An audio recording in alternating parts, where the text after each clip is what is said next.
watch it. Yeah. Did I All right, look like I'd put on about 10 pounds? we're gonna get started.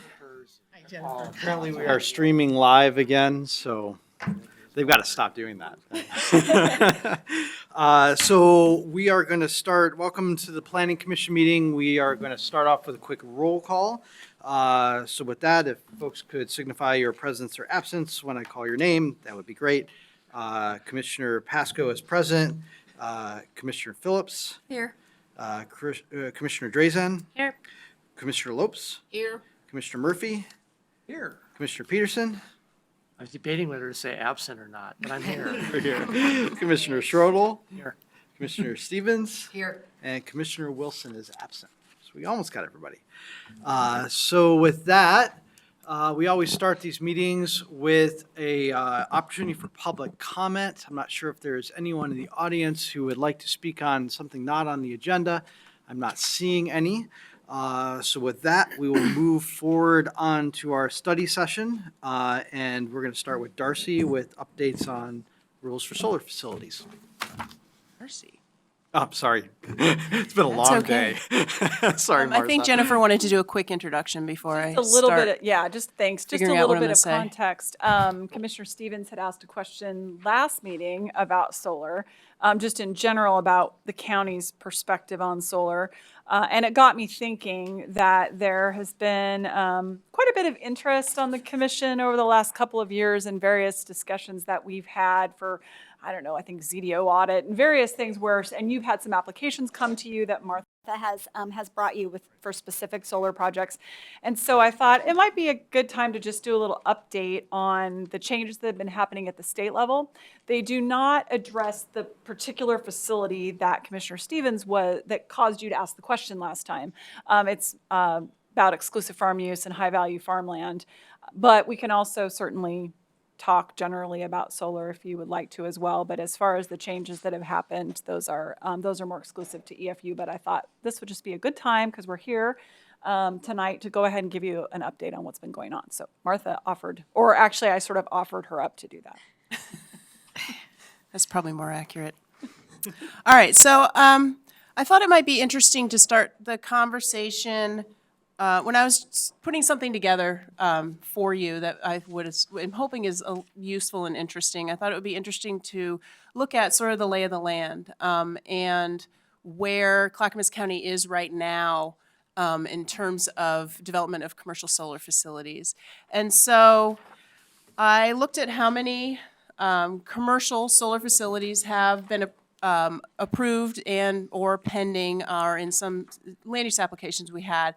And it appears that we've had 35 since 2011, although the vast majority of them were in 2017 and 2018.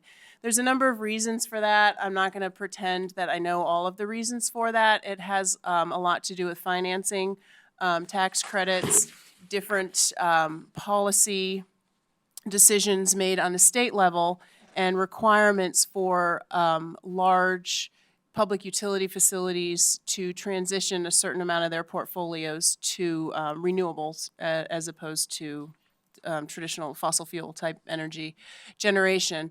And so all of those pieces came together and a lot of companies started coming into the Willamette Valley looking for sites to construct what we're calling commercial solar facilities. These are typically the ground-mounted, multiple-acre solar facilities. You probably have seen a couple of them under construction around the county and around the Willamette Valley. And of the 35 that Clackamas County has had, one is still pending. All of them have been approved. 2 of those approvals have been appealed, and they're still pending. But only, to my knowledge, 6 are constructed or under construction.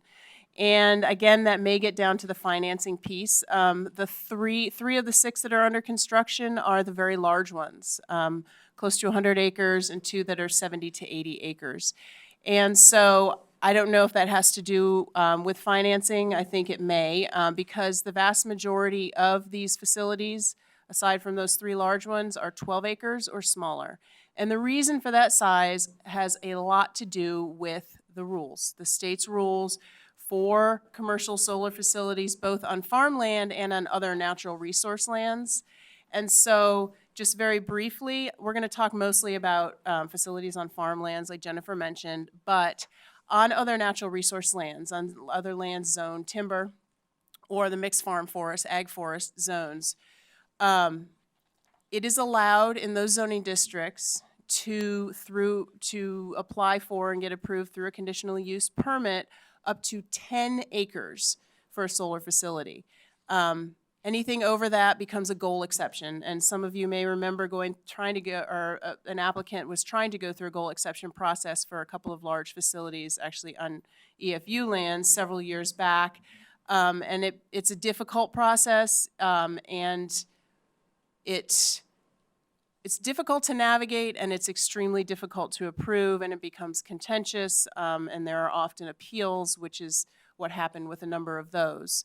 So, in the mixed farm forest and the forest zones, up to 10 acres is a fairly straightforward-ish process. It's a conditional use process. It goes to our hearings officer. And we have seen a few of those, few of the 10-acre sites. If you look at the map, I don't know if you can see it, but all the ones that are 10 acres are going to be in farm, forest, or in forest zones.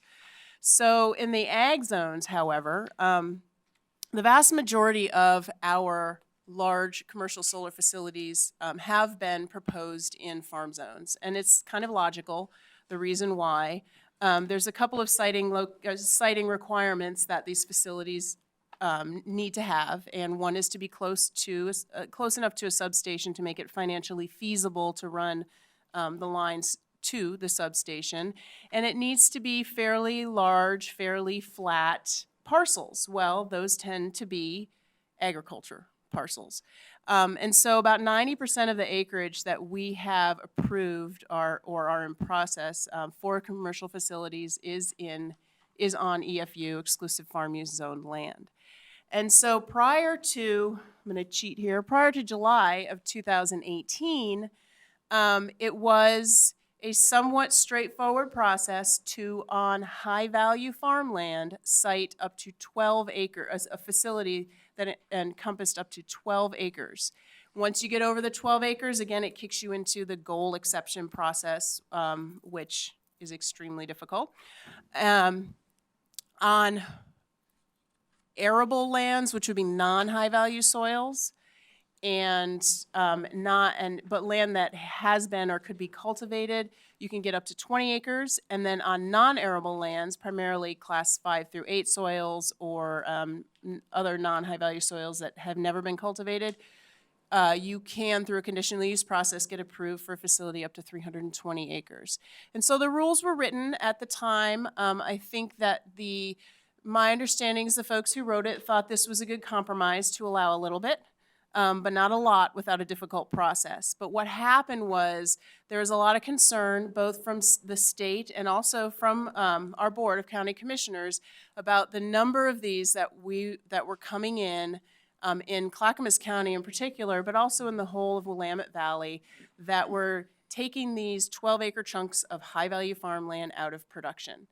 And so in July of 2018, well, it's not entirely true, July of 2018. The other thing that happened was Clackamas County had 2 very large solar facilities that were approved through a conditional use permit that exceeded the 12 acres. And the way that they were able to do that without the goal exception is that the old rules up until July of 2018 read that you shall not preclude more than 12 acres from use as a commercial agricultural enterprise unless an exception is taken. And so those 2 facilities successfully argued that they were co-locating an agricultural use. In this case, in both of these cases, it was an apiary, a bee facility, with the solar facility, and therefore it was not precluding more than 12 acres from commercial agricultural use.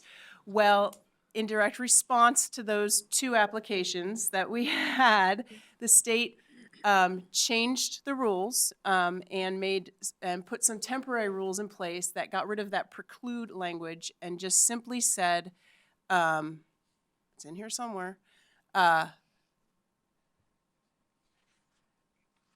shall not use, occupy, or cover more than 12 acres. And so that brought us back to just not being able to site it on more than 12 acres. There was no option for this argument that you're not taking it out of a commercial agricultural enterprise. And so in July 2018, those rules were in place, and the state also began a rulemaking process to look at making those rules permanent, and as it turns out, to also look at changing some other rules, which I was actually part of the RAC, the Rules Advisory Committee, and it was a really interesting process for me. I'd never been part of one. There was a lot of discussion, a lot of changes. There was definitely concern both about farmland and about, concern from the solar industry about not being able to construct commercial solar facilities anymore. And so ultimately what came out of that were a new set of temporary rules that kept the language that you cannot use, occupy, or cover more than 12 acres or 20 acres or 320, depending on your soils. But it also just straight up prohibited commercial solar development on Class 1, Class 2, unique, and prime soils. And so if you look at a map of Clackamas County's exclusive farm use lands, that is a large, large amount of the soils, of the high value, of the EFU zoned soils. So there was a series of hearings, and in May of this year, those rules became permanent. And so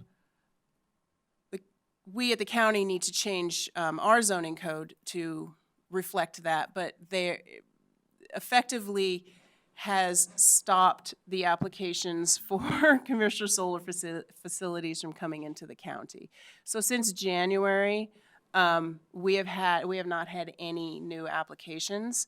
You know, the thing is you still can do it on lower value soils, on arable and non-arable lands. You can still build these facilities if you meet the criteria, obviously, on timber zone land and ag forest lands. But the result of what the state did to change the rules, I think the result was what they were looking for, because we are not seeing the applications come in. And so the state has just stopped, prohibited commercial solar development on Class 1, 2, unique, and prime farmland soils in farm zones. And so that's the overview of what has changed statewide. I hope that's sort of what Jennifer had in mind when she asked me to do this. And I'm not sure, I am not the land use planner who processes conditional use applications. I am aware of some of the issues going on with a few of them, but that's something that a different planner takes to our hearings officer. I know that we have two right now. I believe we have one for sure, but I believe there are two that are in some state of being appealed. When you mention appeal, can you go into any further detail, like who's appealing and why? No, well, maybe. So the one that I'm aware of, so the process is that the hearings officer makes a decision, and then if somebody wants to appeal it, it's appealed to LUBA, the Land Use Board of Appeals.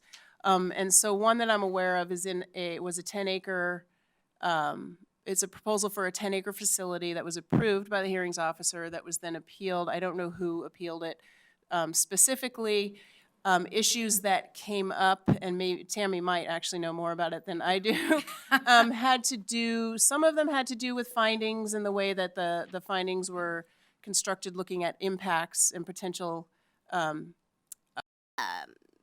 not adverse impacts isn't necessarily the right word, but it was the way that the findings were written relating to not precluding regular farm and forest practices in the surrounding area, except that it's not actually the surrounding area. And then the other issue has to do with fire, and I don't even pretend to know anything about the ins and outs of that issue. So those are the two that I'm aware of. The other appeal I know very little about. I just heard that it was appealed. So who has the right to appeal after the decision is made? Anyone? Anyone who has participated in the process. It's similar to when we have hearings here. So Martha, regardless of how we feel about the state's approach on this, it's done, right? And so maybe you can talk a little bit about what our role is moving forward and where if any, where's the discretion on setting some of these rules, and what are some of the big decisions we need to make around that? Well, to be quite honest, I don't think there are many big decisions to be made. I think certainly with regard to farmland, they were largely made for the counties and other local jurisdictions. The only instances in which we would be bringing specific applications for a commercial solar facility in front of you would be if somebody was trying to do the goal exception process again. And so Is that still possible? it is still possible, but not on class 1 to unique and prime soils. It's still possible if you're trying to do more than 10 acres in a timber zone. It's still possible if you're trying to do more than 20 acres on arable lands in a farm zone, or more than 320, I think it's 320, on non-arable lands in a farm zone. I have a general question. Mhm. I was remembering a bill that came through the House that related to solar and renewable energy siting that allowed developers to go, and I was just looking it up, see if I was remembering it correctly, allowed developers to go around the county process. Do you guys know what I'm talking about? I remember seeing something early in the session that came, it's kind of this, sort of came across my computer along with about 100 other bills to look Right, at. of course. And That sounds familiar. so, yeah, so I don't know the ins and outs. There was something about certain kinds of energy facilities, somehow getting through some state process instead of county. And maybe that's okay for you guys. It just means that certain facilities can go through the Energy Facility Siting Council instead of through the county. Right. For solar projects and all kinds of other projects. So I just thought I just was curious if you guys saw that. So unless I'm mistaken, which I may be, there's a size, and I think those are very, very large facilities. Some of the facilities that you see in central and eastern Oregon have gone through that. And theoretically, it would not compete with their requirement that it couldn't go on the best possible farmland anyway. So that means it wouldn't be in Clackamas County. Thank you. I just want to say thank you for the report memo. It's very well done, and I appreciate the effort that went into it. It's good to know all this. One of my questions, Martha, would be, what of the 29 sites that have been approved, understanding that 2 have been appealed, that have not yet started development, do they still have a free range of development to develop once financing is in place, or is there going to be any reevaluation? So the conditional use permits have a 4-year period in which they need to be implemented. And I believe, I'm gonna look at Jennifer, an applicant can apply for a time extension, right? They can apply for a time extension, but they cannot be granted a time extension unless it's consistent with the current codes. So to the extent so that then they're we on wouldn't be able high-value to. farmland, they would need to. They don't have to be completely constructed. There's a standard for what implementation means, but if some of these have done nothing, so if they get to the end of the 4 years, then it's done at that point. Thank you.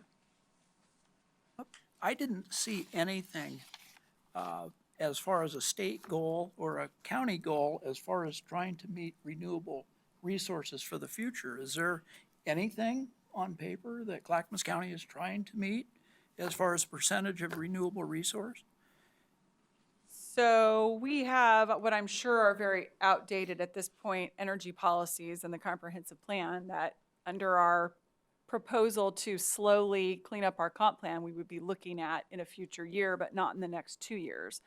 The county is also working on a sustainability plan, or updating our sustainability plan, I should say, which to some degree relates to county operations, but also could potentially spill over into sort of the things we do that influence what happens on the private side as well. So I guess I would say there's room for things to change moving forward. Yes, Betty, and also I did not see anything on storage of energy as far as batteries that would back up for nighttime use or cloudy day use that would back up on the solar. I was just reading something about California, is they have tremendous goals and they have some huge areas that are gonna go in, and they're talking about battery backup equal to what they're able to generate, so they can move through the night without any lapse in energy. And for future, it would be nice to see Oregon or ClackCo set a goal in that direction. The state definitely has very explicit goals for that kind of stuff. And they, I mean, our final coal plant in Boardman is going offline. It's gonna Right. be entirely clean energy. And so, I mean, the state has very explicit goals. I don't know how they plan to achieve them without coordinating with the counties, but Yeah, that's part, we've got great goals, but we're way far behind. And the irony here is just not lost that the state can move forward with a lot of marijuana production and take farmland out of production. And at the same time, we're basically prohibiting solar development from going forward. It's kind of frustrating, so. But at the end of the day, it's a state policy issue. Christine on that one. Other questions for Martha? Are we ready to move on to the Park Avenue plan? I think we are. Thank you. Thank you. Thank you, Martha. Karen, welcome. oh my goodness. Okay, my seat's warm.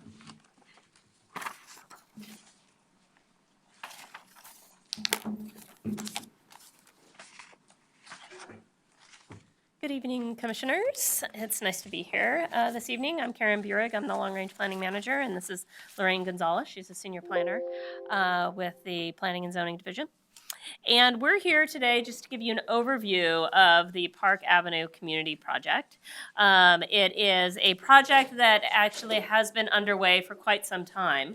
And I believe in the past, maybe a year ago, we gave you an update. But we just reached a milestone recently, so we wanted to be able to share with you the work that has been done over the past 6 or 7 months, and then the work that we're hoping to be completed over the next 12 months. So let's see, where's this wonderful?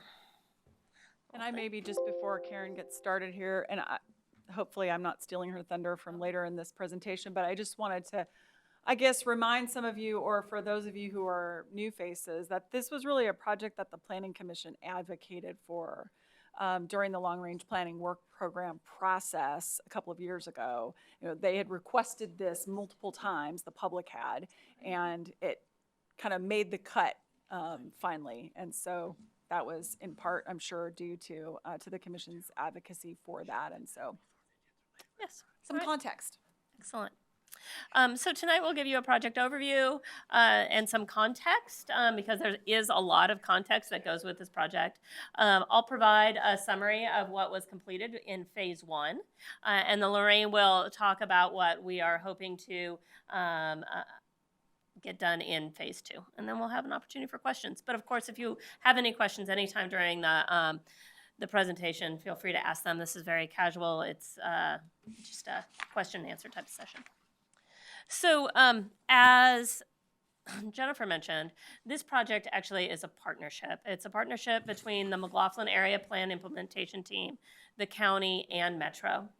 And so the intent of the project is to work with both people who live there as well as the business community to create development and design standards that support the McLaughlin area plan values, but also create a place that is more walkable and is able to take advantage of the fact that the end of the orange line in transit actually exists right in that area.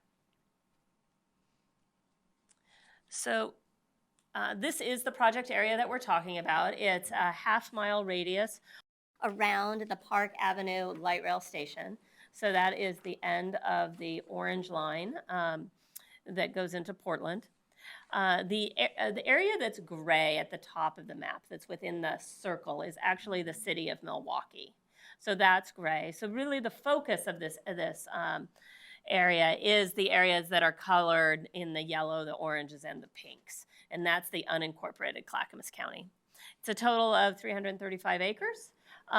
With the commercial portion, which is around McLaughlin, really centered on McLaughlin Avenue, is about 46 acres of that 335 acres.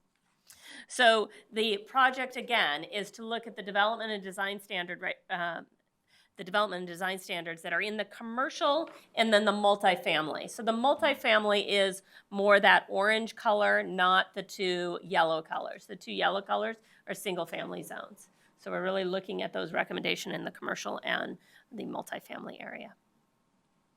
So part of the history of this area is that this area is included within the McLaughlin Area Plan.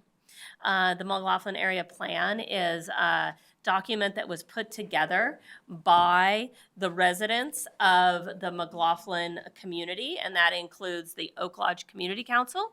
It includes the Jennings Lodge CPO, as well as the Clackamas CPO. I believe it's the Clackamas CPO that's out there, right? And this work was done kind of in two phases back in 2010, so nearly 10 years ago. The first phase was a framework, a vision framework, and then their second phase really talked about specific projects that they wanted to get done. And the McLaughlin Area Implementation Team is a group that's been put together. It has appointed members. They work together. They have their specific slots, right? But they're not directly elected. They're appointed that represent both business owners and representatives from the Jennings Lodge CPO and the Oak Grove Community Council, as well as the Clackamas CPO. So, and highlighted here, in which you cannot see because of the scale, but basically the community vision in that area is that in the future that the community fabric is a thriving neighborhood, shops, restaurants, services that are green and sustainable, that it's healthy and safe, woven together via walkable, tree-lined streets, trails, natural areas, open spaces, and strengthened by our diverse economy, great educational opportunities, and engaged citizens. So that's the vision for the area. And so what we're looking to do with this project is to understand what really, what tools we can use with regards to the development and design standards to help support that vision. Also within their McLaughlin Area Plan 2 document, it specifically calls out looking at the Park Avenue station area and finding ways to create that more walkable mixed-use community. So it's driven by this work that was done by the community. So there is a history of planning in that area. Back again, 10 years ago, the county received funds through the Transportation and Growth Management Program to be able to look at transit-oriented community out in that area. Lorraine works on that project with the community. And there were conversations, there was an advisory committee, they looked at the half mile throughout the area, and not just the commercial and multifamily, but also the residential areas. Unfortunately, that particular proposal did not end up being adopted.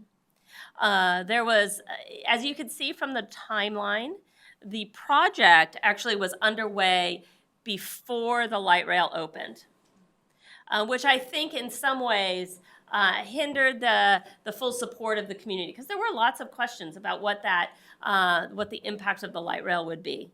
I think there were other factors that came into play during that time. They were looking at ways that kind of funding mechanisms that could help support building this community out there. But and one of those funding mechanisms is urban renewal. At that time in 2011, there was really a lot of pushback related to creating new urban renewal districts. And actually the county passed some rules that really restricted the ability and limited the ability to create new urban renewal areas. And so at that point in time, the board said, okay, we're going to actually put this on hold. And what we need is for the community and the McLaughlin Area Plan implementation team to actually go out and talk with the commercial property owners and really understand what the interest is there and kind of bring them on board. Because I think there was also some concerns that not everyone was aligned with the vision of that particular proposal. So the light rail line did open in 2015, and there's actually quite a few people that are very supportive of the light rail in that area. And the McLaughlin, the MAP-IT team actually brought forward in 2017 an item to be put on the long-range plan and work program. So similar to, again, what Jennifer was saying, is that at that time, we came to the work program, and what we said is, well, what we can do is we can work with the MAP-IT team to apply to get funding to do this project. And so that's what we did back in 2017. We worked with a citizen group. I think there were 28, well, in the first grant writing. So in the grant writing group, I believe there was about 9 community members that helped us write the grant to be able to put submit it into Metro. And we were successful, which was really exciting. And then the next part was to develop the scope of work for the project. And that was the one where we had the larger group. 28 different people were involved in writing the scope of work that needed to be included as we move forward with our intergovernmental agreement with Metro. So we worked to develop a scope of work, and one of the things that was highlighted kind of in the middle of the project, or actually as we were moving towards signing that intergovernmental agreement with Metro, is that they were concerned actually that it had been, that there had been a project done in that area previously that wasn't adopted, and that it had been several years actually since the McLaughlin Area Plan, the MAP plan, had been pulled together. So they wanted us to take some time to go out and actually talk to the community, like first understand who is the community, who lives out there, what are the demographics out there, be able to engage better with the commercial property owners, get an understanding of their knowledge of the MAP vision for that area, and really assess whether or not we should be moving forward with developing development and design standards. So we broke the project into 2 phases. We had phase 1, which was really about getting an understanding of what who the community was and whether or not we should be moving forward. And then phase 2 is the actual process of changing the development and design standards. So I think I just touched on this. The desired outcomes really specifically were to summarize and verify the community understanding of the McLaughlin Area Plan and whether or not there was a desire for mixed-use development that supports transit.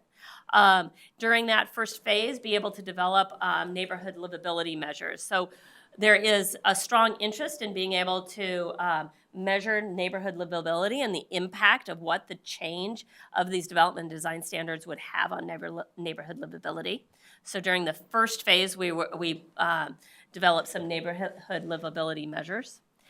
We took some time to identify the stakeholders, really do a deep look at who lives out there, who works out there, who are the business owners, what type of community groups are active, how can we get people engaged who are not just your typical folks who come to the table, how do we engage the broader community? And then finally— Question on that? Yes. Thanks, Chair. As it relates to people the 20 people or so who participated in developing the scope of work and then identifying your stakeholders and really understanding who's in that community, how successful were you in having the people who were at the table to create the scope of work? How successful were you ensuring that they accurately or adequately represented the demographics of that particular area? Let's see how I can put this. So one of the things that we did during this phase one was to understand what the demographics of that area are, so that as we move into phase two, we can better assure that the Community Advisory Committee represents who lives in that community. During that phase one, we had how we pulled together. So first, we had a group of the grant writing team, which were really the people who were interested in having that project done, right? They were there enough to submit the proposal to the Long Range Planning Program and work to submit the grant. But then the next thing we did was we sent a postcard out to everybody that lived in that area and broaden that circle or broaden that group of people that were engaged in then the process of helping us out with this phase one. They weren't what we would call an advisory committee, but there was a group that was very helpful in directing our ability and influencing, being able to say to us, hey, actually we need to change this public engagement strategy that you have right now because we're not reaching enough people. Or maybe we should do some things a different way. So we broadened that group out, and that was neat to see people who typically hadn't been involved or in a group. So it wasn't just the Oak Grove Community Council or folks from the MAP-IT team. It was people from that neighborhood that came forward. So that postcard successfully engaged people differently Yes. than a different circle than had been engaged Yes. prior to Yeah. that. And so with each, I really feel with each step of this process, that kind of circle and that group gets bigger and bigger. Okay, thank you. Karen, everyone involved in that planning section, in the volunteers, were they residents of this radius? No. No. But we did keep track of who actually lived, worked, and owned. That's what we called it. Those who live, work, and own within the half mile. But there are also people who travel through and are influenced by that area. And so we definitely, and maybe in the next couple of slides, I'll talk a little bit more about the engagement that we did during this phase one. Okay, so we learned about local demographics, and I think I have some details here, so I won't go into that. So overall, between 2010 and 2017, there wasn't a whole lot of population growth as we looked at the data. The age of folks are increasing. It's getting a little bit older. Yes? The top line under growth, since 2010 with the last 5 years trending negative, is that the last 5 years from 2014 to now, or is that 2015? The segment that we looked at was 2010 to 2017, so that would be 2012 to 2017. So it was negative trend after the orange line went in 2015? Yes. And some of that, it's hard to say exactly what that is. But part of the reason why we're looking to change the development and design standards is to allow for potentially more dense development in that commercial area. And so the standards didn't change, and so it didn't necessarily create a place to allow for more population growth. So the age is increasing. I think if we go back, let's see if I do this. Let me go back to the circle. They're still, Okay. they're still So- quite young. Over on the far left here of the map, the orange part, so you have, is there a pointer here? I don't know if this works. No, probably not. Probably not. I'm gonna jump up.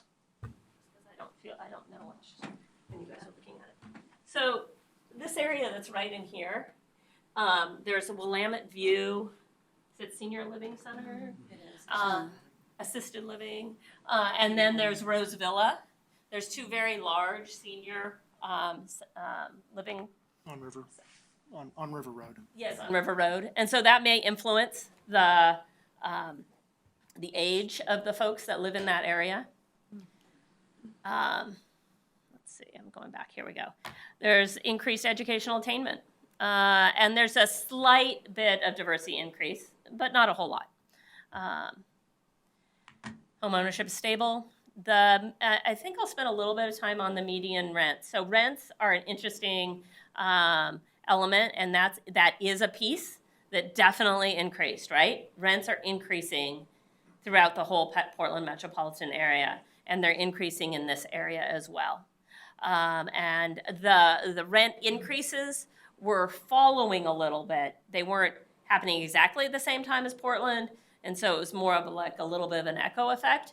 But it definitely is the renters that are seeing kind of the biggest increases to their cost of living. Do you have any sense of how that rent increase compares to other areas surrounding it? So I did spend a little time looking at that because we had some questions. One of the things that's challenging, well, it's looking at any data you have, Right. you know, it all depends on the geography that they're looking at. So one of the geographies that the data source has is really the city of Milwaukee that also incorporated parts of this area. And that area, I think, experienced, while maybe not the greatest increase, some of the greatest changes, because their rent started off lower, but then went up higher, if that made sense. So, so I definitely think that rent increases is something that is going on in that area, and Now we people are have feeling rent. an Think that impact. the light rail has something to do with that, or is it? So you can. There was not discernible information that we could say it was due to the light rail, because if you looked around the entire Portland metropolitan area, you were also seeing rent increases, and also we weren't able to get down to that that level of data either. So it really was hard to say it was because of the light rail. But we also have rent control now. And so, There are things that have changed. yeah. How about short-term rentals, since we've just been on that subject in our meetings? So I don't think that we did not do an assessment of whether or not there had been short-term rentals, or actually, I don't know how to answer that question. Well, I would see that as, if there was an increase in it, you would see the rents go up because there'd be a demand for Oh, I see. long-term rentals, I would figure. Yeah, but we did not do an assessment of whether or not people were taking advantage of short-term rentals. And we didn't do an assessment of whether or not people were taking more advantage of ADUs. But there weren't a lot of development permits in that area. And so, and like here, with regards to commercial investment, there was hardly any commercial investment over that time period. I'll ask a similar question. Is there any indication of what was causing the lack of commercial investment? Especially Well- after light rail went in. Right, that's what I was thinking. You would Yeah. think that when the light rail comes in, that you would have an increase in commercial investment. Yeah. but that could- Well, you would think that. And I think that there's a variety of factors that went into play. And part of the reason why we were choosing, let's see, It was off. oh, do I have to talk into this? He was yelling at me, Oh, okay. as usual. So part of the reason why we did a series of focus groups trying to understand what the dynamics were, and really what the interest of the property owners are, and what really is constraining that development. And I think there's a variety of factors. So we'll see if we can touch on that as we go on. I just have one, I attend other meetings and hear from community people. And in Milwaukee, after light rail came in, house values went up. A lot of people did have to move farther out because they couldn't afford what was happening inside Milwaukee, downtown Milwaukee area. As far as the park area, I'm not as familiar. I know there's a school up there, and so there's pros and cons to having Max coming Yes. there. And I think affordability for, yes, rents are going up everywhere. I'd be interested to know, are rents going up at a higher rate Right. around the max line, Yeah. which then push families out? And so some of that is our ability is limited to know specifically around the max line because of the way that they aggregate data. But I do think that's part of the reason why the livability measures are very important to folks, because they want to be able to understand, at least as we move forward with changing the development and design standards, making changes that would potentially allow additional development in those commercial and residential area, commercial and multifamily areas, what kind of impact might it have on the surrounding area? So one of the things I don't think I mentioned, but for this phase one, we hired a consultant to help us out. And one of the nice things about this consultant team is really their focus was on kind of commercial and real estate development. Like, why isn't this area really changing? And so we had a series of focus groups to be able to talk about that and get a better understanding of that. So part of our guiding policies and the things that are help shaping this are basically what we have out there now is our comprehensive plan, our zoning code, and what I talked about before, the McLaughlin area plan.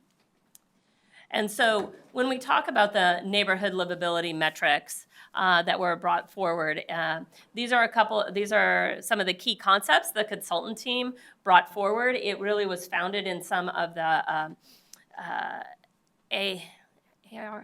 I always say that, America Association of Retired Persons, and their foundation of how you define livability. And so livability is influenced by living costs and being able to look at housing that's close to transit and job centers. That impacts livability. Places that have safe routes to schools, places where there's an enhanced health because of ped and bike routes. Being able to increase housing supply to minimize the increase in costs. So how do we really address those affordability issues? Livability is about creating a greater sense of community and then being able to have access to opportunities, employment opportunities. So there's a lot of different factors that play into livability. A lot of the times we think about livability just being either associated with rent or associated with housing costs. But the idea here is that there's a variety of different factors. And as we start to measure livability, we need to be looking at a variety of different things. Another issue that the consultant team brought forward is the fact that we do need to directly be looking at anti-displacement strategies, or actually these are programs to help people stay, renters, be it renters or existing business owners. How can we help them stay in this community as change happens? So in essence, this is how do we proactively address gentrification? How can we improve the wealth within the community, not push people out just because there is new development going on, and be able to encourage actual ownership and retain ownership of people who are living in that area now. So as a part of the phase 2 project, the anti-displacement strategy is a really important piece, and it's important to do early rather than later. I have one more question as we're looking at this stuff. I was thinking about the map and the fact that part of this is city, part of it is outside that city. And so the other thing that happened, this session thing, did a lot as it related to planning this year. The other thing that happened, of course, was that you can't have single-family only residences, which means that everything within that city boundary, if it's a city of more than 25,000 people, now if it was single-family before, it's now, triplex, duplex. I mean, all of those things are now permitted on those kinds of lots because what they did with House Bill 2001 and middle housing mandates. And so how will that play into this conversation about density as well as ownership and rents? And is that portion of county land, is that portion of the county land next to Milwaukee under the House Bill 2001 provisions? It will be. So the areas that on that map that were the 2 shades of yellow I don't know if you want are affected by House Bill 2001. And we will be having a discussion in more detail about that, potentially as early as the September meeting with the board to talk about the specifics. But we will have changes coming. At a minimum, duplexes will be allowed on all of those lots. Potentially more than that. We do have some time. It's not effective in the county we have almost 3 years before we have to come into compliance. And there are still some questions to be answered. You're probably going to be dealing with it in Gresham as well. I will, specifically me, yes. And so I would say as a part of this project, Yeah. we will not be addressing that. We're really focusing on the commercial and the multifamily residential areas, but not looking and trying to work outside of the framework that how that will be implemented throughout the urban portions of Clackamas County. Well, outside of just implementing it, I think it's important to consider as you look at that whole area and think about the displacement and the density changes and all of that, the change in the residential allowed uses is going to affect that for that half-mile radius. So I think that's important to include in most of your discussions. Because if you are driving multifamily and you're just looking at multifamily zoning, like, that's the answer. Well, now the answer could also be your single family as well. That's part of the picture, yeah. Yeah. Yeah. Just curious, Karen, I'm just not very well versed with urban. Does light rail or this type of transit impact property value specifically with property tax? Just curious whether property taxes go up or down or impacted at all by mass transit.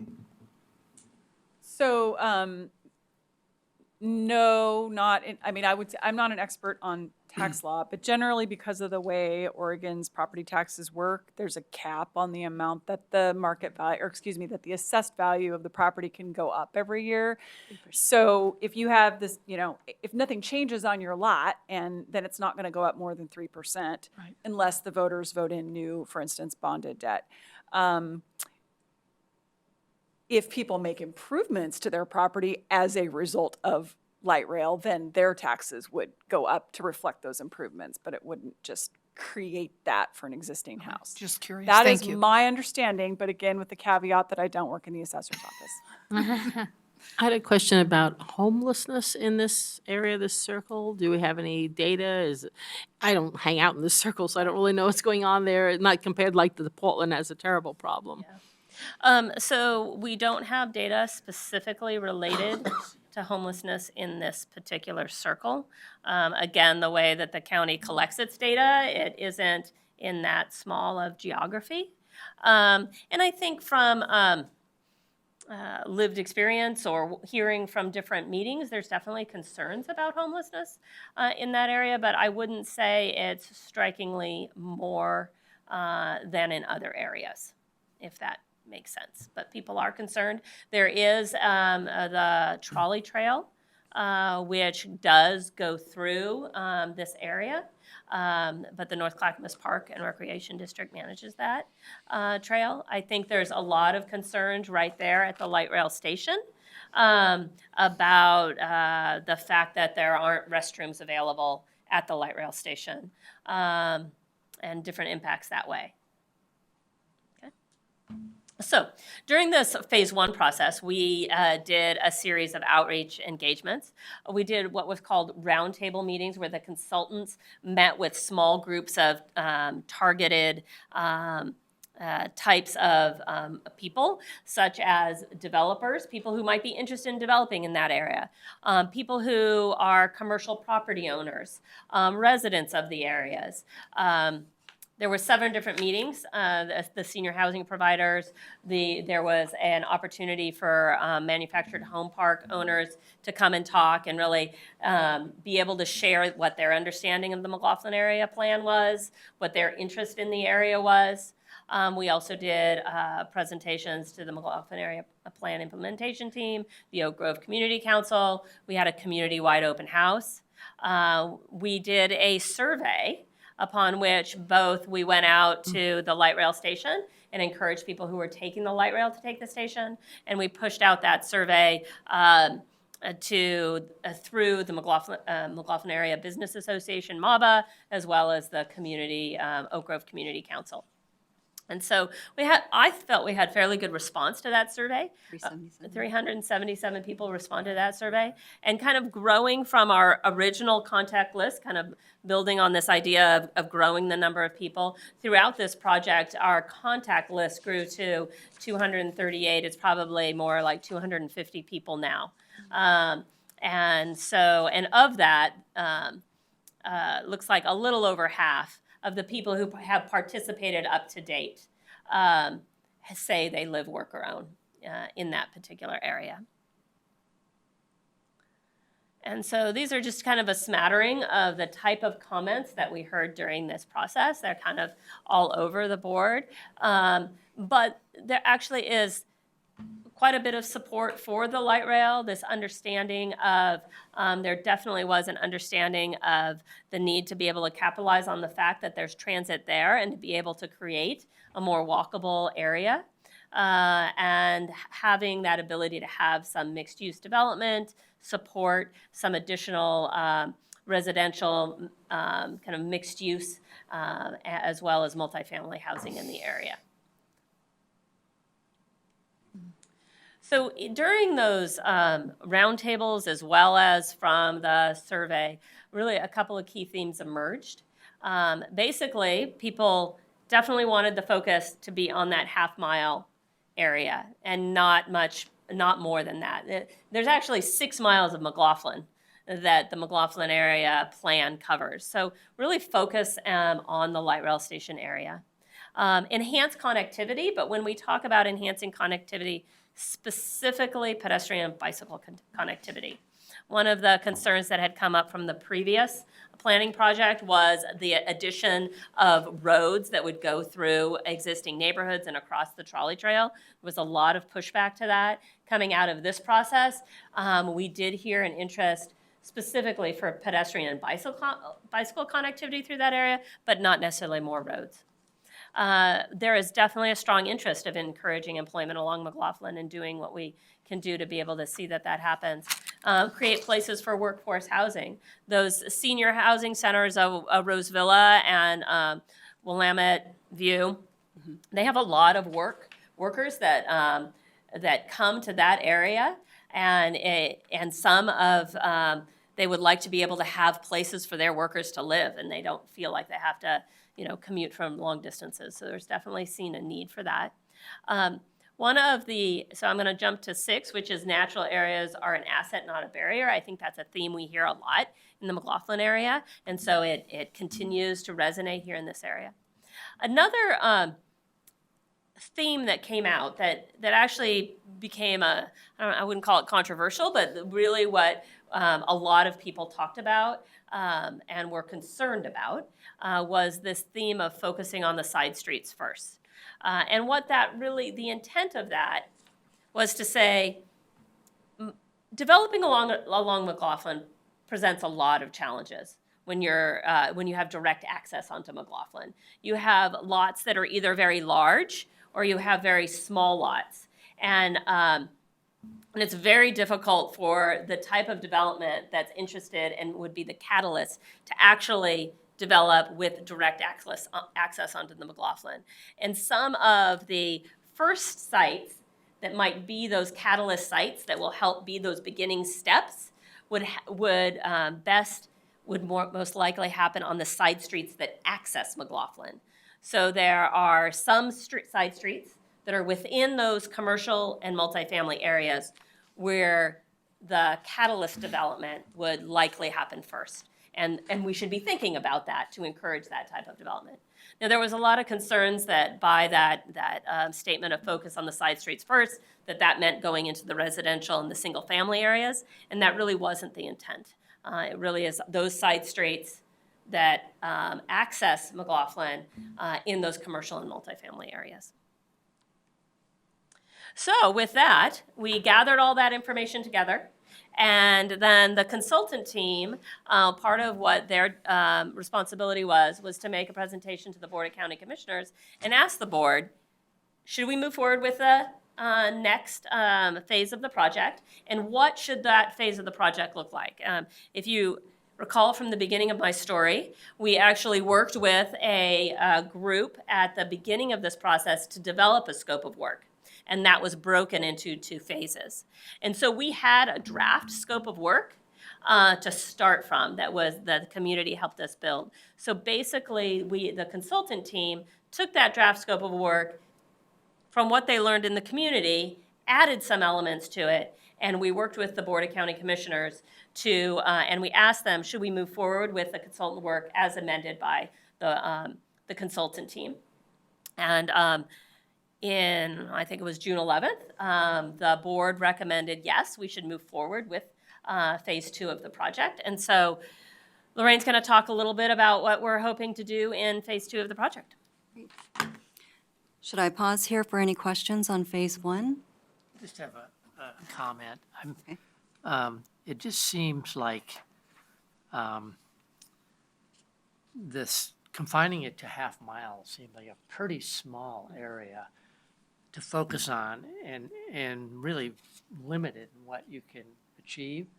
So I'm curious as to why there's no consideration for broadening the area, because for one, you're focusing on it primarily, it's almost in Milwaukee, and yet there's a much larger area and constituency south of that I would think would benefit as well from this. So that, I guess that troubles me a little bit, that it's such a small area you're focusing on. And I hear what you're saying, and it's mostly the identity. To maintain an identity or create an identity in that area, you have to be in a smaller location so it's tangible, that you can see it and feel it and be part of it. Also the walking distance. Yeah, I think there are a couple of factors. One is the fact that the light rail ends there, which creates something very unique in that area that's different than other places along the McLaughlin corridor.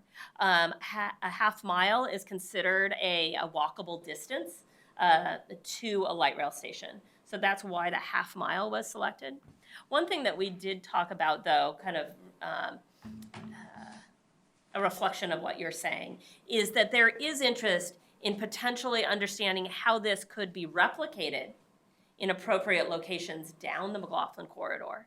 So being able to look at this process that we use with respect to engagement, as well as any sort of development and design standards that may come out of this particular process. And then in future years and future projects, this could be used as an example. I wouldn't quite say a template upon which we would just, stamp in other areas, let's say like at Oak Grove and McLaughlin. We wouldn't just stamp it there, but we would be able to understand kind of the lessons learned and processes. So we're hoping that that it isn't as restrictive as we won't do this anywhere else, but maybe we can learn from it. I guess on the same line, is there any possibility that the light rail line could be extended? So I think there's a possibility for everything, but Just take the politics aside. yes, yeah. I would say politics aside, but considering financial, okay? So well, there'll always be the financial, is that if light rail ever was extended down to Oregon City, and Oregon City's very interested in that, it would likely be 30 years, pretty far off into the future, I would say. And I say that, the reasons why I say that is one, if you've been following the Southwest Corridor project at all, I mean, these processes from the time of like, we're gonna be committed to do it to the time it's constructed is 10 years, right? So you have to have that commitment, and then you add on 10 years. Right? And then you also have to realize that there are a couple of other projects. So we have the Southwest Corridor that's being focused on right now. They're already looking at trying to implement and how they implement bus rapid transit along Division. There's another light rail project that's being looked at. It's called the Red Line kind of extension and looking at. So my point is there's a couple of light rail projects that are queued up before. So those themselves will take up time. And so if we factor all of that, it would be quite a while before light rail was extended down. So that's really, and then you have to factor in then the politics of it. And I think that there's a lot of different challenges. One of the things they are looking at, just because you brought up transportation, and I love talking about transportation, is that they are looking at, one, ways that being Metro and TriMet, ways that they can better support the frequent transit that is on that corridor right now. How can they make it faster, safer, more efficient, and really doing some targeted improvements potentially in certain locations doing a bus-only lane. It's kind of business access transit. So we might see that in the near future, in the next, few years, depending on funding. And then they'd also need to think about, perhaps there might be conversations in the future about whether or not there would be bus rapid transit versus light rail, right? There's different high capacity transit. So, but I think what we'll see most of all is the bus access lane. Okay. Okay, and probably what I'll just add to that question is that you have distinct communities along that corridor area. You do have the Park Avenue area, you have Oak Grove, you have Jennings Lodge, and those are distinct, and they want to be in ownership of their own identity. So that's one of the reasons also just looking at this area in a closer proximity. So we're going May I hit on something just before you start? And this would also require a utility upgrade, right? We'd be looking at new sewer, new water down through this quarter mile of improvement, Right, I hear, high-speed electrical. But we'd be tying into old systems just at that border, right. something that Tom's hitting on. Yeah, and as growth occurs, you're going to expand the systems or the infrastructure that's needed to serve the areas. But planning it in advance, we do have those agencies that are part of the conversation. Right. And they would be able to provide input on that topic or topics. Let's hope, yeah. Okay. Yes, exactly. So as Karen mentioned, on Phase 2, the original scope of work that we put together was looking at project management, the draft and refining the development and design standards. That includes the best practices, implementation, public engagement strategy, and also clear and concise development and design standards, along with that ability to provide a test example on a hypothetical or actual site. So it depends on what comes our way in this process, and also the implementation strategies. In the next slide, you see the highlighted in red as those 3 elements or tasks that the consultants also asked us to look in further.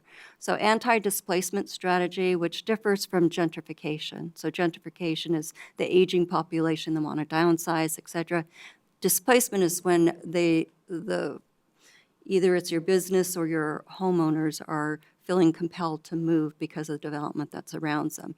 So we're looking at taking a close look at this, how do we avoid it, and looking at business and also residential. So that'll be part of the additional task that we have. We're also going to be looking at creating a Park Avenue guiding principles, and that's going to be aligned with the existing McLaughlin area plan. It's not going to be an actual duplicate of what their principles are. They were very clear that that was not the intent of their principles, but to work with our guiding principles to reflect their needs to an extent that is actually reflective of that particular community and identity. And looking at the framework plan, which is looking at that higher level of planning for the area, and that will be looking to help guide, coordinate, inform any potential development that occurs in that area. And as you see in 6 and 7, it's the same as the original scope of work that we have. So how are we going to accomplish this? The first one is the equitable public engagement strategy. Again, we're going to be looking at building the trust factors. We've been working on this throughout this project, and we always have more work to do on building up the trust of this community, the sharing the ideals and broadening the outreach, which speaks to some of the questions that you had in the Phase 1. How are we reaching out to this population, engaging them? We're looking at making sure that our next public community, our community advisory committee, is inclusive of those parties that own property in the area. Those are the business owners. We're looking at, did some calls about the Northwest Housing Authorities, getting their participation on this so that they can address the different income levels of the area. Also reached out to the Hispanic Metropolitan Chamber. They actually don't have any representatives in this particular area because the data that was received from the consultant and also that exists in the area, there just isn't that population that they have any clients for. But they have informed us that they will keep us updated, so along in our process, if they have any parties, they will make sure that we are in connection with them. So I'm just going to jump in here. One of the products, in one of the memos that was created for phase one was a list of these different organizations that we should be reaching out to as we form that advisory committee. So it really has been, while initially breaking it into two pieces was a little frustrating, but it really has provided us this opportunity to get a whole lot deeper and spend that time and really know what actions we should be doing. Also, as a part of this first phase process was a kind of a clear direction on what that membership of that advisory committee should be. So, in other words, what you're saying is, in addition to anti-displacement, you also want to have a strategy that encourages development by businesses and communities that maybe haven't been there or been in that community before. You mentioned the Hispanic Chamber, which I'm very familiar with, for example. So the idea is to think about it from a more holistic diversity perspective than we traditionally have in the past. Right, right. Okay, good, The attempt is inclusiveness right. and reaching out to all the parties possible. And then looking also at the anti-displacement strategy. So bringing in the experts early so that we can actually start working on some strategies throughout the process of this and formulating some strategies that are necessary to ensure that those business owners and those residents are still secure in their locations. Reaching out, for instance, the mobile home parks and making sure that their voice is at the table. And so they are submitting in applications to be part of our advisory committee as well. Outreach to homeowners and renters, that's ongoing. We're going to be working on that throughout the process. And just making sure that we're going to be, I mean, it's a learning process too. How do you reach them? You can do the general outreach of the postcards that goes through every address in the area, but you're still lacking in the sense of time availability for these individuals to partake. So is it going to be in other forms of outreach? Is it surveys? Is it going to PTAs? Is it going to, using the school districts? What is that form? What's it going to look like? And that's part of this process that we'll be exploring. So how does this look in our organization chart? So we'll be working with the community members from MAPIT and also a representative from our Park Avenue Community Advisory Committee. And they will be on that lower level. They will be working hand in hand with county staff and metro staff. We'll be reporting to the consultant. The consultant will be reporting to the Community Advisory Committee. So the Community Advisory Committee is that larger body, which we anticipate to be 18 members. We've identified 18 members to partake on that. And we have certain disciplines that we want to see on that committee. And the board also looked at that listing that we have and given us the okay to move forward with that. To date, after the postcard that Karen mentioned, I think you mentioned that one, when we went out to the Park Avenue Community Advisory Committee, which is really a mouthful, that postcard went out to all the households in the areas, the landowners also. Okay, so sometimes the landowners aren't on site, they're absentee, so they get a notification as well as the residents get the notification. That is to solicit their volunteer to be on this committee. So far, we have 14 members or 14 people that have applied. The expertise of these individuals is pretty impressive as to what the backgrounds are and who they represent. We still need to reach those other marginalized community members that need to be on this team, and we'll be working on that. We sent out that postcard on July 8th, I believe it was, and the deadline for submittals for the applications is on the 29th. Can I ask a question about this application? Like, just thinking about getting people who may or may not normally participate in something as formal as an advisory committee this is a little bit daunting. Like, it does make it look like they have to bring something to this advisory committee other than the fact that they live there and they're committed to what their community might look like in the future. Like, do you know what I mean? I feel like this is a little off-putting for just a resident of a community that may or may not have anything to do with government, but this is going to affect their neighborhood. And I guess I would say we definitely thought about that as we put this together. Just in the sense of how do we balance being able to get information from people, to be able to have a committee that's diverse. Kind of the breakdown of the committee is as specific as, we want a renter of a single-family home, a renter of a multifamily home. We would like a resident of a manufactured home. We would like, an advocate for senior housing, an advocate for multifamily housing. So we have some specific direction of who should be on the committee. So we have to know who is applying. People can apply either online or through the paper copy. And then we've also been going to a variety of different meetings to be able to help to answer questions. And then Lorraine's been doing a lot of work and will be going out and talking to people directly in the different businesses to be able to bridge some of what you're talking about is like, oh, how do I handle that? But How do they get the paper copy? Look, let's say someone in the community doesn't have access to the internet. Right. How do they get the paper copy? And you lead with educational and professional experience here instead of leading with, I have lived in the project area. You know what I mean? Like, you lead with, are you fancy enough for us? yeah, I don't know how else to put that. I just think it's an interesting approach. well, we can If definitely you take really that do back. want a very diverse I think what we community can also do, represented. because as part of that outreach, is working with these community organizations, with our, the MAP It, and then also the Oak Grove Community Council. Even though they're outside of our district, they also have membership that are within our project area. But we're working with them as well to help recruit those parties. And also doing on the pavement, we're going out there and knocking on doors. Because if this really does require expertise, I get it.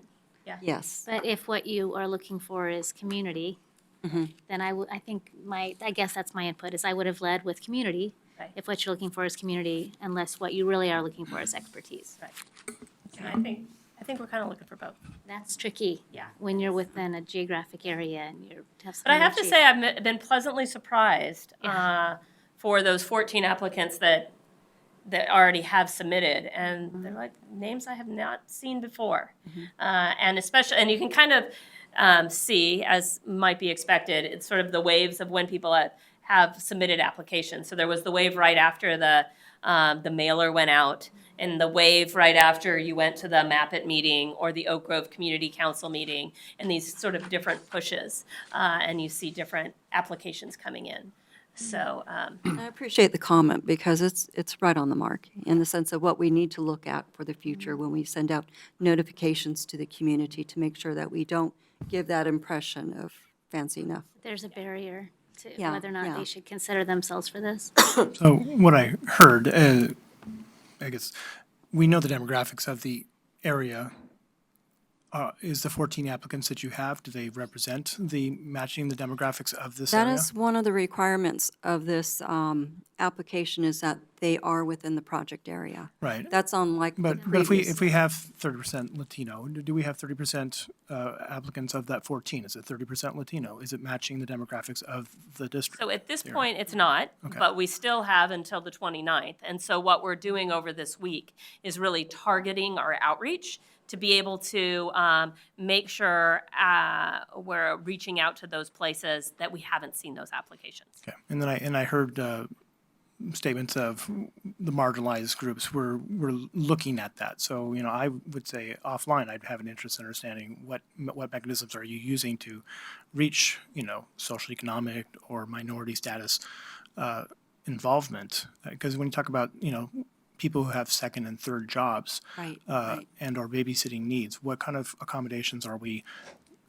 able to do to help people be at the table so we can hear their voice. And that's one of the things that we're going to be working on identifying.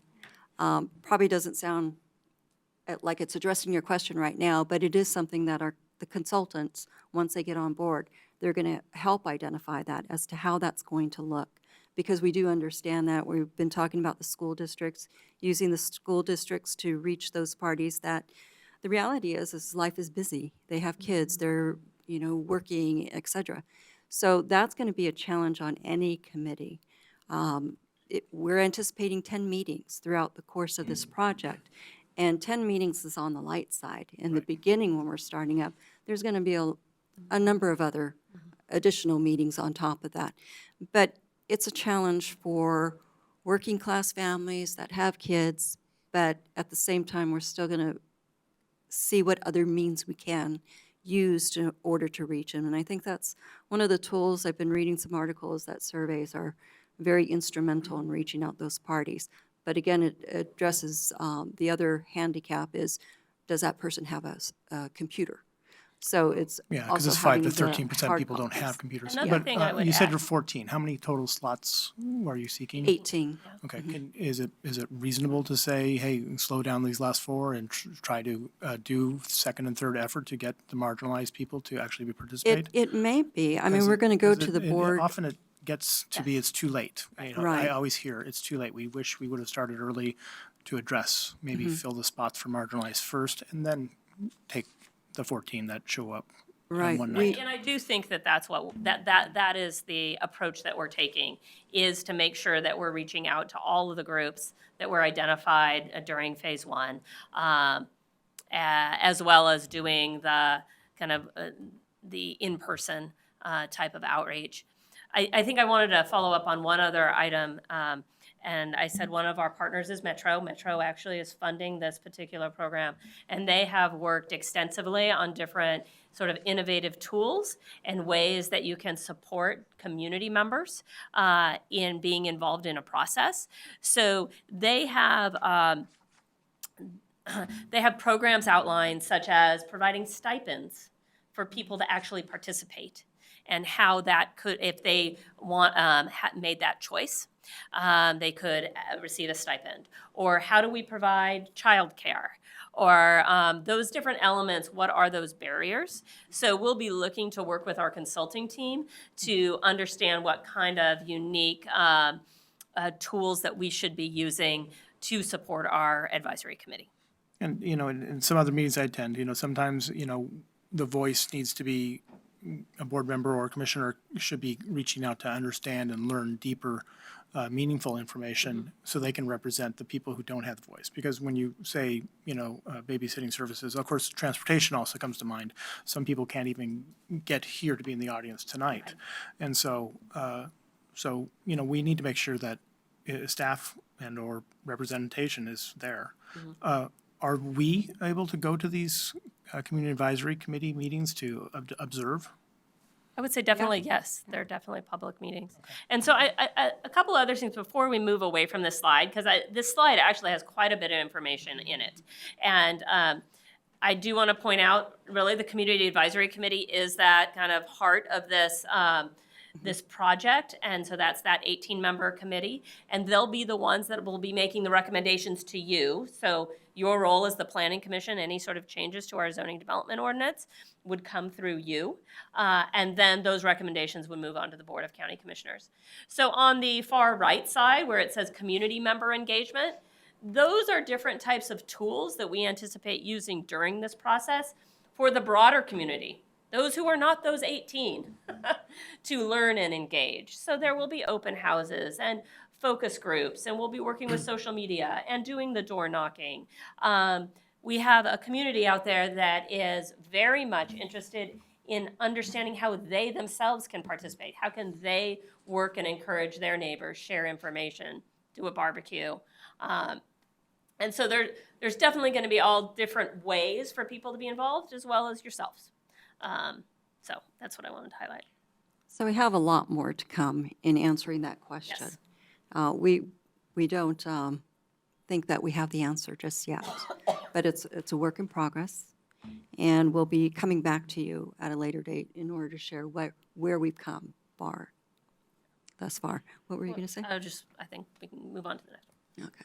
She wants to move. Before you move on, I just say that, outreach is hard and challenging, and I certainly support Commissioner Schroll and Commissioner Drazen's questions and concerns, but I think I would be remiss to say that I'm actually really impressed with the outreach that has gone into this, and specifically the strategy to dig really deep into the community. And I don't know that I'd be hard pressed to think about another planning effort that's come to us that has had this level of thought put into how do we actually connect with people. I think that's really worth noting, and I think it's worth thinking about as a model, down the road as we do other things. The one question I have is, we've done all this effort to outreach the community, and then we're going to, in theory, design these design standards to achieve the goals that the community wants. But what actually stimulates and incentivizes that development to actually happen? And I think that's the piece that I see missing here. Like, are there financing opportunities? The county has grant It will. programs. Are we thinking about, are you getting there? That's why she's nudging me here. Awesome. And I do think, before we leave it as well, is the business community is going to be a hard one to Right. engage fully because of business hours. So that's been an ongoing comment that I've heard from them. So we're going to be challenged with that as well. But we're going to be working on it. No, not that one, the side one. Oh. Yeah, Sorry. it's okay. Okay, document the vision. Okay, so creating the guiding principles that are in alignment with the McLaughlin area plan. So we're looking at the distinct places we've already talked about, that half-mile radius around the light rail. We're looking at developed by stakeholders tied to the half-mile radius area. They're going to be the parties that are engaged in this process. And as I mentioned, the advisory committee is going to be those parties within that project area. The livability, the neighborhood livability metrics, that's going to be constantly being reviewed and probably modified as we go through the process. We have the bones of it, but it's going to continuously be tested as we move along. And I think that it's important to note that what was developed in phase one is the starting point for what the Community Advisory Committee then looks at and then can make recommendations to change. So I think it is really important that we acknowledge that it is the Community Advisory Committee does have a very strong role here. And we won't be just imposing something that a consultant had recommended from the previous phase. And then retaining the alignment with the McLaughlin area plan. So making sure that it is true to that vision that they had and just having it more customized for that project location. Framework plan. So we're going to have the graphics that show the intent of the guiding principles. We're going to be looking at almost that 30,000 foot level and identifying about what is it that's going to make that project that has been part of the vision actually exist. So we'll be working on that. And we're going to, saw that one there. Important tool to engage private investment and convey certainty in permitting process. I think that pretty much goes with the question that you had, is how's that all going to transpire? The implementation strategies, actually that's going to be the next slide there. But the framework plan is going to show what it is we want it to see, and then the finer tunes of it's going to be in our next slides here. So the development of the design and design standards. So the regulations as they stand today, we heard numerous times about parking, about density, about those things that pencil out to make a project feasible. We'll be looking at that in our code and just make those amendments as appropriate as to what would be befitting to it. So you'll be forming a general authorization for this area, Yes. basically? Yes, for this particular project area, we'll be looking at some specific development and design standards that's true to the location, that helps it form its identity. And then we'll be looking at, defines permitted uses and form of construction. So I'm going to use a comparison here, such as our station community mixed-use plan that we have in our code today over in the Fuller Road area. It'll be something of that vein in the sense of showing how development would occur in that project area. It's a hybrid of form-based planning is basically what that is. So we'll be looking at that type of concept for this area. Testing the standards on real or hypothetical sites. There may be a couple sites. There are some sites that have been viewed on a regular basis. Maybe that would be an appropriate site to look at this hypothetical or real concept on it, but we'll have to identify that through the project effort. So I just have a question. So we're developing these standards and guidelines to achieve a vision, which I think is great. But the other part of that equation is, there's been one business in 10 years, I think I saw, that had moved in. And has there been any research done in what's truly causing that? Is it regulation and standards to begin with? Are there other factors? And how do we incorporate that into because it's not just about finance always, right? Right, right. And it's also various forms of looking at these sites. Let's take, for instance, the Courtney Plaza, which is on the corner of Courtney Avenue, and then also McLaughlin. Maybe that's basically a facelift. Maybe it's just improvement, starting small, and just to help stimulate development as it goes further. There are some projects out there or sites out there that are in that transition.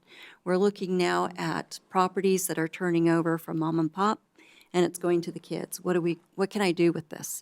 Is the question, and saying, we've got a project that may help you be part of this conversation. So that is examples of, it's going to start small. It's not going to happen overnight, as you well know. It could be 20 years out. It could be sooner. It could be 10 years out. And I think, just to reiterate what Lorraine has said, you have to have property owners who are interested in redeveloping their property. And up to this point is that we've had some very long-term property owners that haven't been interested in changing. But there has been, there's a change in conditions now. There's a stronger market.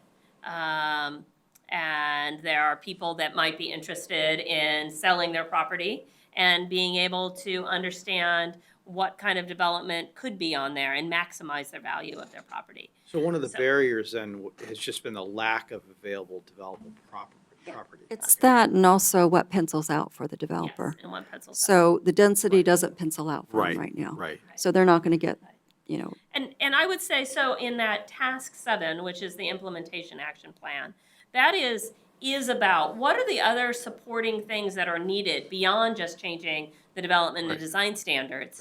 What other type of actions might be out there? And those that really are associated with our business and community services. What kind of support do businesses need? Is this an appropriate area to implement some of the actions that they use for their Main Street program? So as Lorraine was saying, perhaps facade improvements or different things like that. So we are hoping to capture some of that in that implementation action plan. and we do have a couple of voices out there. One that has already applied for the advisory committee, who is looking at his property and how is he going to develop. So he's partaking and applied to partake, to be part of that conversation. Another individual is representative of a development in that area, and they're looking for housing for their staffing. And so they want to be part of that conversation. So we don't have the answers now, but that's the whole effort, to come to some. Okay, where was I? Implementation? No, you're fine, you're fine. List of specific public projects and programs by defined stakeholders, improve community livability, and attracts private investment. So that's what we're going to be looking at for the implementation strategies. One of the things that the consultants identified under phase 1 is the fact that you need a champion in the area, someone who's going to promote the area and look to help move it forward as opposed to letting it just stagnant. So Business Community Services is one entity of our county that could be a player in this and be, in fact, to start this project, the community wanted Economic Development Division to be the lead on this project because of their ability to work with the developing community, recruiting parties in the area that look at workspace and also housing, but mostly the economic for workplaces. So they are working side by side with us as county staff and be working on the anti-displacement conversation of this project. And then some. They'll be working on much more. So what's happening now? Update. So the Park Avenue Community Advisory Committee, as I mentioned, the applications are due on the 29th. We're going to take into consideration your comments. We're going to go out there further and just do a deeper dive as to how do we get those other individuals that we're not hearing from and get them to be part of this conversation and engage in the activity throughout the year. The first meeting for that community, I have all my notes here, is going to be on the 22nd of August. We don't know that yet. We're hoping to target for that week of the 22nd of Very August, ambitious. because we'll have to, figure out what schedule works for them. But the goal is to be able to have the Community Advisory Committee involved in selecting the consultant. And so that's why we're actually targeting to have this Community Advisory Committee formed before the consultant is hired. And so that's what we're working towards. Right. So as Karen mentioned earlier, the request for proposal is now live. So it's out there. The deadline date for their responses is on the 21st? Yeah. Is that what the corrected date? It's the 21st of August. Yeah, the 21st of August. Ideally, and my ambitious endeavor to get this group going on the Public Advisory Committee is that we would meet shortly after receiving those applications so we can engage that committee in the project itself and what they would be involved in. And we want them involved in the selection of the consultant. They also have to be apprised of the protocol for procurement and ensure that they are not eliminated from the interviewing process because of the protocol being who you can communicate with at what level. You can't communicate with consultants, et cetera. So we want to educate them not only about where the project is, where it's been, but also what role they're going to take. And ideally, we'll be looking at the consultant selection process sometime in September with the hard, well, no, it's not a hard date, but the very ambitious date of mid-October for us to have the IGA signed by the consultant, the county, and Metro. And then that way we can start moving forward. By January is probably a realistic time to say that's when we'll really start working on the meat of the project. Higher hopes in January. Oh, look at that, tables turn. So, and I do think that kind of wraps up, but I do want to kind of go back to what Commissioner Pasco said, is that this is a different way of doing a project that we have not done to this intensity of partnership with both the community to move a project forward through a joint grant proposal, but actually engaging with them in developing the scope of work. In many processes, both for that phase one consultant selection, we had community members help us select the consultant. And then that's why also we're doing that specifically here as a part of this project. But we do have constraints, to be able to keep this project moving forward. As you all know, we recently adopted a work program upon which we hope to and anticipate getting a certain amount of work done within this particular year. But so far, we've met our deadlines to be able to move this project forward and be able to partner with our community to be able to help them create some development and design standards that really kind of both achieve the goals that are in their vision and that work for our planning and zoning department so that we can implement those into the future. So if you guys have any other questions. Yeah, go ahead. And are you creating a model then, or do you have a model you're following right now to go after this project? Or are you creating a model that you want to use further down the road? This is even unique for Metro, the Phase 1, Phase 2. So it's almost, who knows, if it's creating it for the region or if it's just local. But I do think just the aspect of doing the community overview and taking that time at the beginning of a project and not rushing into the project, just jumping into existing. We've had a pattern for our projects. Start off existing conditions and, do alternatives and whatnot, but really taking that assessment of who the community is and how to engage them, I think is something that we hope to employ into the future. And then as well, for this being a model that we could then look at applying down the corridor when that is appropriate, in the sense of how we did the engagement, what kind of impact and what kind of development design standard, what did we learn and how would it apply? No, I think it's outstanding because it's not, look what they built, it's look what we built, look what we designed. Yeah. When you won't ever be able to measure it, but I just believe that the work that you've done now is going to save you tons of time and energy on the back end when we try to actually move this project forward. I really, I'm truly impressed with the sincerity of which you engage the community, but still kept that really fast timeline. I think it's really unique, and I don't think we've ever seen it in the county before. I think it's really cool. Great. Well. Tom, did Hopefully you you'll have he- something? Did you guys? Oh, I guess what I agree with Brian wholeheartedly. I mean, just the approach is awesome. Everything aspect of it is really good. I'm still concerned about the scale being so small. And then what does that mean for these other communities? If we're going to break them up into these smaller pieces, it's going to take forever to address the other adjacent communities. And that's my only concern. Look how long it took to get this one going, Right. just to even get it approved. Now, I don't know if the other communities are as active or as engaged as this group was, but I suspect, once they get wind of this, They're going to be wanting their own. they'll be lighting up. And Yeah. so, Yeah. anyway, on Hey, the other hand, you'll have a great model for the future. Karen, you mentioned right at the beginning that obviously you're focusing on the unincorporated, Right. and that's what we'll be dealing with comp plan zoning that. But you know what, 25% of this is City of Milwaukee residents. There's no outreach to them. Is there any coordination with the City We're of not Milwaukee? changing anything with the city of Milwaukee, and that's why, Right. we haven't reached out to them. Not to the city or the residents or any, it's just the unincorporated area. So we do a variety of ways that we do outreach, right? So we do have outreach that is sent out to through social media that meets, doesn't stop at county boundaries.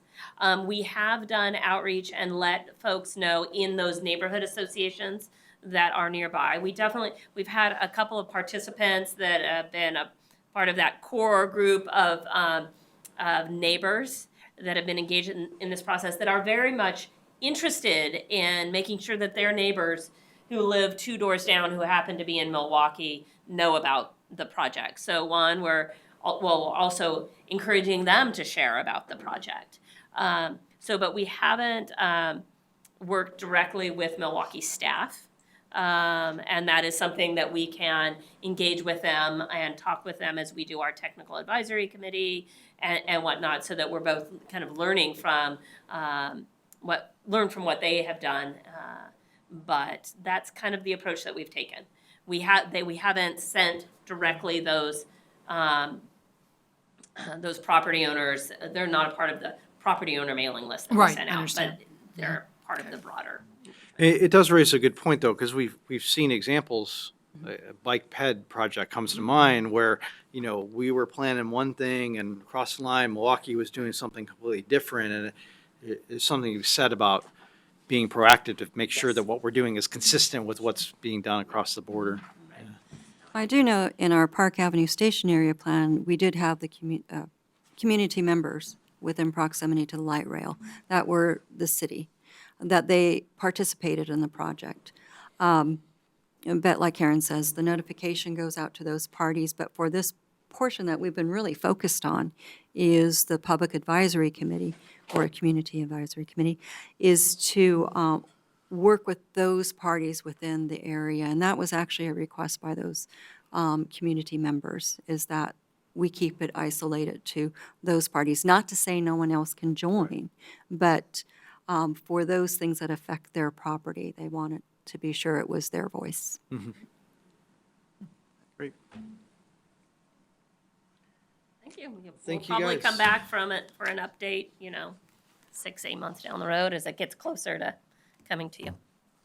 Thank you. All right, thanks. So we have some minutes to approve. June 10th, I believe. It's been a while. Anyone have any comments, additions, changes? I'll go to, yeah. Motion to approve would Yeah, be welcome. move approval. Second. For a second, any further discussion? All those in favor say aye. Aye. Anyone opposed? Any abstentions? I wasn't there, so no comment. Abstains. And then I did jump over some other business. Jennifer, I don't know if you have anything else that we need to address tonight before we move to a schedule review? I don't think so, other than I guess I was just going to point out that I believe you got this informational item. I didn't know if it had already been sent out Joseph. from Joseph. Yeah, I believe it Listen, was. You it had was requested him to emailed out, I provide that to believe. you, Right. so yeah, we're a ways out from bringing you potential changes to the small scale manufacturing, but there's some Right. context there for you. And will this be, I assume, somehow pulled into the record of whatever you're working on down the road? Yes. So we'll see it again. And we're not meeting for another month, looks like. Yes, so schedule review. We're canceling August 12th. Unknown at this time, but I think somewhat unlikely that there will be anything for August 26th. And also uncertain about September 9th. So what's going on, there are two potential quasi-judicial applications that are out there. There's a mining application that is expected to come in toward the end of the summer, but given the complexity of that type of application, we wouldn't anticipate bringing that to you until later in the year. There is a comprehensive plan amendment and zone change that's been submitted pretty recently, but I have not heard yet whether it's complete. So, and again, we have a 5-week, notice requirement for those. So again, it seems unlikely to me that we would be bringing you that in September at this point. So, but anyway, a couple things to look forward to for later in the year that are, property-specific applications. Otherwise, on the legislative side, we will be kicking off work on a code amendment package related to the ZDO audit. So there's a chance for at least a work session, again, kind of later in the year with regard to that. But otherwise, we're going to be starting work on the housing package, but the first step on that is the white paper. So again, I don't think you'd be seeing much on that before next calendar year, with the exception of, you'll notice that you do have a date on your calendar for the next meeting with the Board of County Commissioners. So that is follow-up to the meeting that Chair Pasco and Vice Chair Phillips had with a couple members of the Board of County Commissioners earlier this year after your previous dinner meeting with the board. There was kind of this consensus that better coordination was important, and so there was this follow-up, and the board said, yes, we want to have, I think it was described as kind of a retreat, but what it's looking like is another dinner type session similar to what you had before. I don't anticipate we'd be bringing in facilitators this time to run the meeting. The focus that the board has requested is on housing. So they've targeted some specific topics that for the most part are related to work that is not being done by planning and zoning. So related to the Housing Affordability and Homelessness Task Force, which I have been participating in, mostly just listening, but participating in the zoning piece that was related to that. But those recommendations go much farther. I think we'll probably talk about that. They want to talk about the homelessness count that the county does, which one of you asked a question about. That's definitely not in our purview, but in H3S's Health, Housing, and Human Service, or H3S's purview. The Metro Affordable Housing Bond, which is the county's component of that, is coming out of, again, on the Housing Authority and H3S side of things. And then the housing needs analysis, which there is a draft, but not a final version of that yet. But we are expecting that that is going to start wrapping up here over the next month or two. That will ultimately be in planning, but has been being managed out of the board's office or out of county admin at this point. So we're going to be bringing you some staff people most likely that you're not used to seeing for this meeting on September 23rd because they have expertise in those topics that the board wants to discuss. I think, though, that's all leading into framing issues that will be coming to you on our work program in terms of amendments to the county comprehensive plan and the zoning and development ordinance that will be kind of more in our wheelhouse. So I'm hoping that we will have time. I think it depends on how much time, how long the discussion takes on all these topics, but to at least talk about some of the state legislation that we were talking about earlier, House Bill 2001 in particular, just so we can start to understand what the scope of the requirements are for the county and then where we have kind of some discretion in terms of what we do. The board has asked for a policy session on that, actually the day after your meeting with them. So I think hopefully we can at least introduce that topic on the 23rd as well. Far as I know, that date is firm, but you kind of never know. It could move, and the time is not set yet. So given the fact that we're talking about doing dinner, it may start a little bit earlier than the 6:30 start time, but we will let you know I will let you know as soon as I know what their preference is as far as that goes.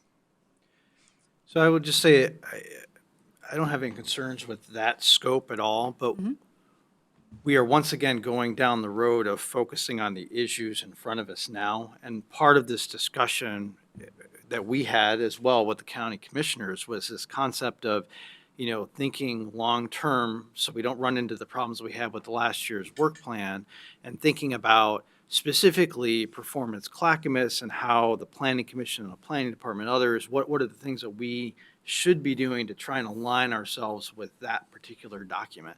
So, at some point, I don't want to lose track of, I think there is a need to have a longer term discussion. And there's also a need to have this housing discussion. And somehow that got lost in this whole conversation. So maybe we can talk a little bit about how we can kind of keep that kind of conversation moving in some way.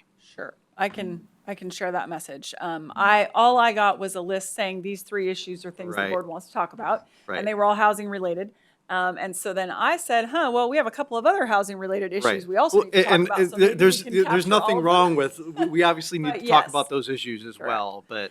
And I think we're at this point, we have a little breathing room because we're not doing another work program next year. Right. We're sort of Right. set for 2 years, Right. barring some sort of unforeseen, I change totally of agree. course. It is not urgent. But I you just don't want to be sure sitting that here in 2 we, years having the same Yeah, sort of, I we didn't think- think about, right, we have an you've already- opportunity to be a little more visionary, and we haven't been doing that. right. And you already mentioned that it was, part of the intent of that was for better open lines of communication between the board and the commission. So I think if we have anything we want to bring to that discussion, we should probably think on that and right. bring that to the conversation as well. Yes. I would concur with that. So definitely no meeting August 12th. We will let you know for sure, but I'm almost certain no meeting on August 26th. And then we'll just kind of see what happens after that. Excellent. Anything else for the good of the order? Probably no show on the 23rd. Okay. I'll be in town, but my flight returns 5 o'clock that night from Frankfurt, so I don't know if I'll feel up to Seems unlikely. sitting through Here for session dinner. after a 12-hour flight. So if you move the date, it would hurt my feelings. I'll let you know. Great. Thank you all. Have a great night.